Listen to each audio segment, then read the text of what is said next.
नमस्कार दोस्तों। हरियाली तीज व्रत कथा के अनुसार शिव जी ने माता पार्वती को इस व्रत के बारे में विस्तार पूर्वक समझाया था।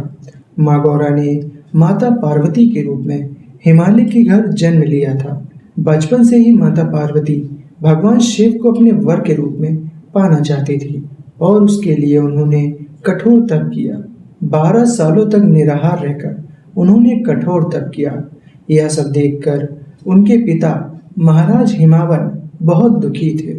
एक दिन नारद जी ने उनके पिता से आकर कहा कि पार्वती के कठोर तप से प्रसन्न होकर भगवान विष्णु आपकी पुत्री से विवाह करना चाहते हैं। नारद मुनि की बात सुनकर महाराज हिमालय बहुत प्रसन्न हुए।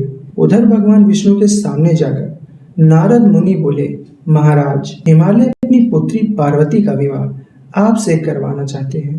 भगवान विष्णु ने भी इस विवाह की अनुमति दे दी। फिर माता पार्वती के पास जाकर नारद जी ने इसकी सूचना दी कि आपके पिता ने आपका विवाह भगवान विष्णु से तय कर दिया है। यह सुनकर माता पार्वती बहुत निराश हुई। उन्होंने अपनी सखी को बताया कि वह भगवान शिव को पाने के लिए यह व्रत कर रही है।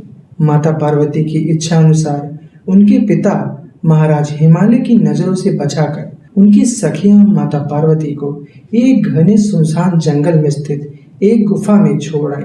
यहीं रहकर उन्होंने भगवान शिव को पति के रूप में पाने के लिए कठोर तप शुरू कर दिया, जिसके लिए उन्होंने एक शिवलिंग की स्थापना की। संयोग से हस्त नक्षत्र में भाद्रपद शुक्ल तृतीया का दिन था जब माता पार्वती ने इस शिवलिंग की स्थापना की थी। इस दिन निर्जला उपवास रखते हुए उन्होंने रात्रि में जागरण भी किया था। उनके कठोर तप से भगवान शिव अत्यंत प्रसन्न हुए और माता पार्वती को उनकी मनोकामना पूर्ण होने का वरदान दे दिया।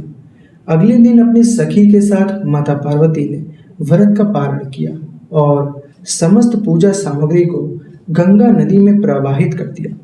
उधर माता पार्वती के पिता भगवान विष्णु को अपनी बेटी से विवाह करने का वचन दिए जाने के बाद पुत्री के घर छोड़ देने से व्याकुल थे।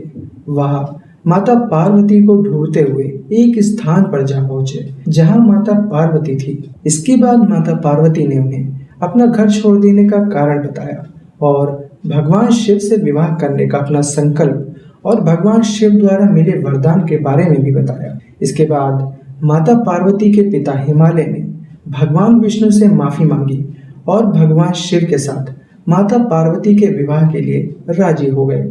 कुछ समय बाद उन्होंने माता पार्वती का विवाह भगवान शिव के साथ पूरे विधि विधान पूर्वक करवा दिया। ऐसी मान्यता है कि इस दिन जो महिलाएं विधि विधान पूर्वक और पूर्ण निष्ठा से इस व्रत को करती हैं, वे मन चाहे वर को प्राप्त करती हैं।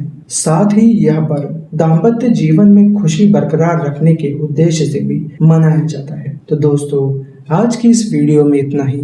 धन्यवाद।